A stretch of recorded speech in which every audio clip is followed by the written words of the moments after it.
ಮಂಡ್ಯದಲ್ಲಿ ಚಿನ್ನದ ವ್ಯಾಪಾರಿ ಆಕ್ಸಿಡೆಂಟ್ ಅಥವಾ ಒಂದು ಆಸಿಡ್ ಡ್ರಾಮಾವನ್ನು ಮಾಡ್ಕೊಂಡಿದ್ದಾನೆ. ಅದು ಪ್ಲಾನ್ ಅನ್ನು ಕಂಡು ಈಗ ಪೊಲೀಸರು ಶಾಕ್ ಆಗಿದ್ದಾರೆ. ಯಾಕಂದ್ರೆ ಆ ರೀತಿಯಾದಂತಹ ಪ್ಲಾನ್ ಮಾಡಿದ್ದ, ದರೋಡೆ ಕಥೆಯನ್ನ ಕಟ್ಟಿ ಪೊಲೀಸರಿಗೆ ಟೋಪಿ ಹಾಕೋಕೆ ಹೋಗಿದ್ದ ಈ ವ್ಯಾಪಾರಿ ಈಗ ಆತ ಅಂಧರ ಆಗಿದ್ದಾನೆ. ಪೊಲೀಸರು ಆತನ ಡ್ರಾಮಾವನ್ನು ಕಂಡಿಡಿದ್ದಾರೆ. ಈಗ ದರೋಡೆ ಕತೆ ಕಟ್ಟಿದ್ದ, ಪೊಲೀಸರ ಹತ್ರ ಹೋಗಿ ಹೇಳಿದ್ದ, ಎಲ್ಲವೂ ಕೂಡ ಬಯಲಾಗಿದೆ. ಸಾಲಗಾರರಿಂದ ತಪ್ಪಿಸ್ಕೊಳ್ಳೋಕೆ ಸ್ವತಃ ಮುಖಕ್ಕೆ ಆತನೇ ಆಸಿಡ್ ಹಾಕೊಂಡಿದ್ದ. 170 ಗ್ರಾಂ ಚಿನ್ನ ಮತ್ತೆ 8 kg ಬೆಳ್ಳಿ ಲೂಟಿಯಾಗಿದೆ ಅಂತ ಹೇಳಿ ಸುಳ್ಳು ಕಥೆಯನ್ನ ಕಟ್ಟಿದ್ದ ಈ ಆರೋಪಿ ಚಿನ್ನದ ಅಂಗಡಿಯನ್ನ ಕ್ಲೋಸ್ ಮಾಡಿ ರಾಜಸ್ಥಾನಕ್ಕೆ ಎಸ್ಕೇಪ್ ಆಗಲು ಸ್ಕೆಚ್ ಕೂಡ ಹಾಕಿರ್ತಾನೆ ಈ ಕಿರಾತ. ಮುಖಕ್ಕೆ ಗಾಯವಾದರೂ ಕೂಡ ಕಣ್ಣು ಸೇಫ್ ಆಗಿದೆ. ಪೊಲೀಸರಿಗೆ ಅನುಮಾನ ಬಂದಿದೆ ಈ ವಿಚಾರದಲ್ಲಿ. CCTV ಒಂದು DVR ಸಮೇತವಾಗಿ ದರೋಡೆಕೋರ ಏನಾದ್ರೆ ಎಸ್ಕೇಪ್ ಆಗಿರ್ತಾರೆ. ಜ್ಯುವೆಲರಿ ಶಾಪ್ ಏನಿರ್ತದೋ ಚಿನ್ನಕ್ಕೆ ಬಳಸುವಂತಹ ಒಂದು ಕೆಮಿಕಲ್ ಅನ್ನೇ ಮುಖಕ್ಕೆ ಬಳಸಿಕೊಂಡು ಈತ ನಾಟಕ ಮಾಡಿರ್ತಾರೆ. ಕ್ಯಾತನಹಳ್ಳಿ ಪೊಲೀಸರು ಭರ್ಜರಿಯಾಗಿ ಭೇಟಿಯನ್ನು ಆಡಿದ್ದಾರೆ. ಕತೆಗಾರ ವ್ಯಾಪಾರಿ ಏನಿದೆ ಅದನ್ನು ನಂಬಿ ಸ್ವಲ್ಪ ನಂಬಿದ್ರು, ಆಮೇಲೆ ಅದು ಗೊತ್ತಾಗ್ಬಿಡ್ತಲ್ಲ. ಗಗನಕ್ಕೇರಿದ ಚಿನ್ನದ ಬೆಲೆ ಅಡವಿಟ್ಟು ಚಿನ್ನದ ವ್ಯಾಪಾರಿ ಏನೋ ಒಂದು ಸ್ಕೆಚ್ ಹಾಕಿದ್ದ. ಕಾಕಿ ತನಿಖೆ ಮುಂದೆ ಎಲ್ಲವನ್ನೂ ಕೂಡ ಒಪ್ಕೊಂಡಿದ್ದಾನೆ ಈ ನಕಲಿ ಸಂತ್ರಸ್ತ. ಯಾಕಂದ್ರೆ ಚಿನ್ನ ಆಭರಣ ಎಲ್ಲ ಕಳ್ತನ ಆಗಿದೆ, ನನಗೆ ಈ ತರ ಆ ತರ ಏನೋ ಆಗಿದೆ ಅಂತ ಹೇಳಿ ಆಸಿಡ್ ಹಾಕೊಂಡು ದಾಳಿ ಆಗಿದೆ ಅಂತ ಹೇಳಿ ಬಂದಿದ್ದು. ಆದ್ರೆ ಈ ವಿಚಾರವಾಗಿ ಏನಾಗಿದೆ ಅಂತಂದ್ರೆ ಈಗ ನಿಜಕ್ಕೂ ಕೂಡ ಆತ ಏನ್ ನಾಟಕವನ್ನ ಮಾಡಿದ್ದ ಅದೆಲ್ಲವೂ ಕೂಡ ಬಯಲಾಗ್ತಾ ಇದೆ. ಈಗ ಮಂಡ್ಯದಲ್ಲಿ ಆಗಿರುವಂತಹ ಘಟನೆ ಇದು. ಹೋಗಿರ್ತಾನೆ ಪೊಲೀಸರ ಹತ್ರ ಹೇಳ್ಕೊಂಡಿರ್ತಾನೆ, ಈ ರೀತಿಯಾಗಿ ಆಗಿದೆ ನೋಡಿ ಹಾಗೆ ಅಂತ. ಆದ್ರೆ ಅನುಮಾನ ಎಲ್ಲಿ ಬರುತ್ತೆ ಅಂದ್ರೆ ಪೊಲೀಸರಿಗೆ ಆಸಿಡ್ ಹಾಕಿದ್ರೆ ಆತನ ಕಣ್ಣಿಗೆ ಕೂಡ ಏನಾದ್ರೂ ಎಫೆಕ್ಟ್ ಆಗಿರಬೇಕು, ಅಲ್ಲೇ ಅನುಮಾನ ಬರುತ್ತೆ. ಏನೂ ಕೂಡ ಇಲ್ಲಿ ಆಗಿಲ್ವಲ್ಲ, ಏನು ಎತ್ತ ಅಂತ ಒಂದು ಕೂಡ ವಿಚಾರ ಗೊತ್ತಾಗ್ತಾ ಇಲ್ಲ. ಹೀಗಿರುವಾಗ ಪೊಲೀಸರು ಅದ್ರ ಬಗ್ಗೆ ತನಿಖೆ ಮಾಡಿದ್ದಾರೆ. ಆ ಸಮಯದಲ್ಲಿ ಗೊತ್ತಾಗಿದೆ ಕಾತೇನಹಳ್ಳಿಯಲ್ಲಿ ಮಂಡ್ಯದಲ್ಲಿ ಆಗಿರುವಂತಹ ಘಟನೆ ನೀವು ಗಮನಿಸ್ತಾ ಇರುವುದು ಆತನ ಮುಖವನ್ನ. ಯಾಕಂದ್ರೆ ಆತನ ಮುಖಕ್ಕೆ ಗಾಯ ಆಗಿರುವಂತಹ ಗುರುತಿದೆ, ಆದ್ರೆ ಅದು ಆಸಿಡ್ ಅಥವಾ ಮತ್ತೊಂದು ಗೊತ್ತಾಗಲಿಲ್ಲ. ಆದ್ರೆ ಪೊಲೀಸರು ತನಿಖೆ ಮಾಡಿದಾಗ ಎಲ್ಲ ವಿಚಾರ ಕೂಡ ಗೊತ್ತಾಗಿದೆ. ಹೀಗಿರುವಾಗ ಮಂಡ್ಯದಲ್ಲಿ ಆಗಿರುವಂತಹ ಈ ಒಂದು ಘಟನೆ ಏನಿದೆ ಅದರಿಂದ ನಿಜಕ್ಕೂ ಕೂಡ ಅಲ್ಲಿ ಏನು ಎತ್ತ ಅಂತ ಒಂದು ಅರ್ಥ ಆಗ್ತಾ ಇಲ್ಲ ಈ ವಿಚಾರವಾಗಿ. ಈ ಒಂದು ಘಟನೆಯಿಂದ ಏನು ದರೋಡೆ ಆಗಿರುವಂತಹ ಒಂದು ಕಥೆಯನ್ನು ಕಟ್ಟಿದ್ನಲ್ಲ, ಒಂದು ಟೋಪಿ ಪೊಲೀಸರಿಗೆ ಟೋಪಿ ಹಾಕಿರ್ತಾನೆ. ಸಾಲಗಾರರಿಂದ ತಪ್ಪಿಸ್ಕೊಳ್ಳೋಕೆ ಈತ ಈ ರೀತಿಯಾದಂತಹ ನಾಟಕವನ್ನು ಮಾಡಿರ್ತಾನೆ. ನೋಡಿ, 170 ಗ್ರಾಂ ಚಿನ್ನ 8 kg ಬೆಳ್ಳಿ ಲೂಟಿ ಆಗಿದೆ ಅಂತ ಹೇಳಿ ಪೊಲೀಸರ ಹತ್ರ ಹೋಗಿ ಸುಳ್ಳು ಕಥೆಯನ್ನ ಕಟ್ಟಿರ್ತಾನೆ. ಏನಂದ್ರೆ ಆಸಿಡ್ ಅಟ್ಯಾಕ್ ಅಂತ ಹೇಳ್ಬಿಟ್ಟು ಒಂದು ಮೆಮೊ ಬಂದಿರುತ್ತೆ. ಇದ್ರ ಸಂಬಂಧವಾಗಿ ಯಾರಿಗೆ ಆಸಿಡ್ ಅಟ್ಯಾಕ್ ಆಗಿದೆ ಅವ್ರು ಯಾವುದೇ ರೀತಿ ಕಂಪ್ಲೇಂಟ್ ಸಹ ಕೊಟ್ಟಿರಲ್ಲ.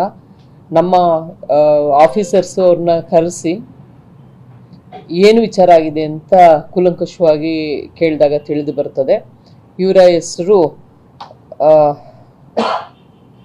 ಜಿತೇಂದ್ರ ಅಂತ ಹೇಳಿ. ಇವರು ಮೂಲತಃ ರಾಜಸ್ಥಾನ ಅವರು, ಬಟ್ ಇಲ್ಲಿ ಬಂದು ಒಂದು ಅಂಗಡಿನ ತೆಗೆದಿರ್ತಾರೆ, ಮಹಾಲಕ್ಷ್ಮಿ ಜ್ಯುವೆಲ್ಲರ್ಸ್ ಅಂತ ಹೇಳ್ಬಿಟ್ಟು. ಸುಮಾರು 1-1.5 ವರ್ಷ ಹಿಂದೆ ಬಂದಿರ್ತಾರೆ ಇಲ್ಲಿ. ಆ ದಿನ ಅಂದರೆ ದಿನಾಂಕ 10/2/2026 ಯಾರೋ ದುಷ್ಕರ್ಮಿಗಳು ಇಬ್ಬರು ಬಂದು ಅವ್ರಿಗೆ ಆ್ಯಸಿಡ್ ಅಟ್ಯಾಕ್ ಮಾಡಿ ನಂತರ ಅವರ ಜ್ಯುವೆಲ್ರಿ ಶಾಪಲ್ಲಿರೋದು ಚಿನ್ನ ಮತ್ತು ಬೆಳ್ಳಿನ ಕದ್ಕೊಂಡೋಗಿರ್ತಾರೆ. 170 ಗ್ರಾಮ್ ಚಿನ್ನ ಮತ್ತು 8 kg ಬೆಳ್ಳಿ ಕದ್ಕೊಂಡೋಗಿರ್ತಾರೆ ಅಂತ ಅವರು ತಿಳಿಸಿರ್ತಾರೆ. ತದನಂತರ ಅವ್ರ ಮುಖದಲ್ಲಿ ಒಂದು ಕಲೆ ಇರ್ತದೆ, ಅರ್ಧ ಮುಖ ಕಲೆ ಇರುತ್ತೆ. ಅದು ಆಲ್ಮೋಸ್ಟ್ ಇದು ಆಸಿಡ್ ಥರನೇ ಒಂದು ಅಟ್ಯಾಕ್ ನಡೆದಿರೋ ಥರ ಇರುತ್ತೆ. ಬಟ್ ಅದು ಕಣ್ಣು ಭಾಗದಲ್ಲಿ ಇರಲ್ಲ ಆ ಒಂದು ಕಲೆ. ಇವ್ರನ್ನ ವಿಚಾರಣೆ ಮಾಡಿದಾಗ ಕೂಲಂಕಷವಾಗಿ ಗೊತ್ತಾಗುತ್ತೆ. ಅವ್ರದ್ದು ಆ್ಯಕ್ಚುಲಿ ಸ್ಪಾಟ್ ನೋಡಿದ್ರೆ ಅವ್ರದ್ದು ಮಹಾಲಕ್ಷ್ಮಿ ಜ್ಯುವೆಲ್ಲರ್ಸು ಪೊಲೀಸ್ ಸ್ಟೇಷನಿಂದ ಸುಮಾರು ಒಂದು ವಿದಿನ್ 100 meters ದೂರದಲ್ಲಿ ಇರುತ್ತೆ.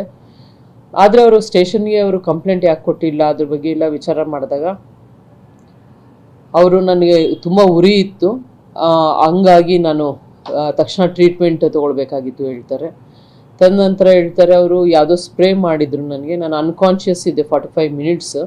ತದನಂತರ ಯಾರೋ ಒಬ್ಬರು ಕಸ್ಟಮರ್ ಇದು ಬಿಡಿಸ್ಲಿಕ್ಕೆ ಬಂದರು ಒಡವೆ. ಆ ಸಮಯದಲ್ಲಿ ಅವರು ಎಚ್ಚರಿಕೆ ಮಾಡಿದ್ರು ಅಂತ ತಿಳಿಸಿರ್ತಾರೆ.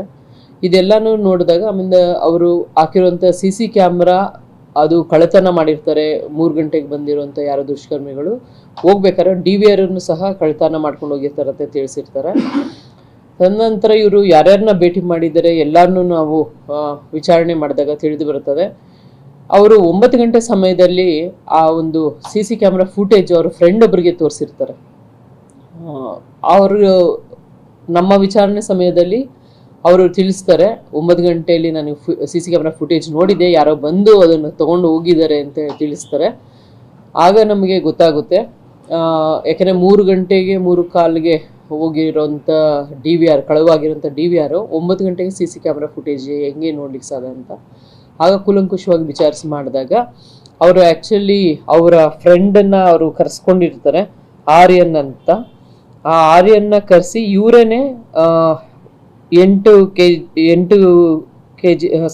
kg ಬೆಳ್ಳಿ ಮತ್ತು 8 ಗ್ರಾಮ್ ಚಿನ್ನವನ್ನು ಅವ್ರ ಕಡೆ ಕೊಟ್ಟು ಕಳಿಸಿರ್ತಾರೆ.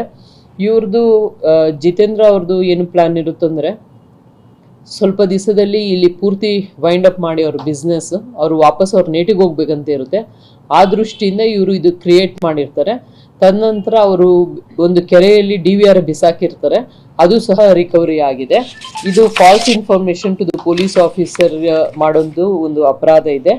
ಅದಕ್ಕಾಗಿ ಇದು ಕ್ರೈಮ್ ನಂಬರ್ 15/2026 ಕ್ರೈಮ್ ನಂಬರಲ್ಲಿ ಇದೊಂದು 212-229 BNS ನಲ್ಲಿ ಇದು ಪ್ರಕರಣವನ್ನು ದಾಖಲು ಮಾಡಿ ತನಿಖೆಯನ್ನು ಕೈಗೊಳ್ತಾರೆ. ಇದರಲ್ಲಿ ಏನಂದ್ರೆ ಆಸಿಡ್ ಅಟ್ಯಾಕ್ ಅಂತ ಹೇಳ್ಬಿಟ್ಟು ಒಂದು ಮೆಮೊ ಬಂದಿರುತ್ತೆ.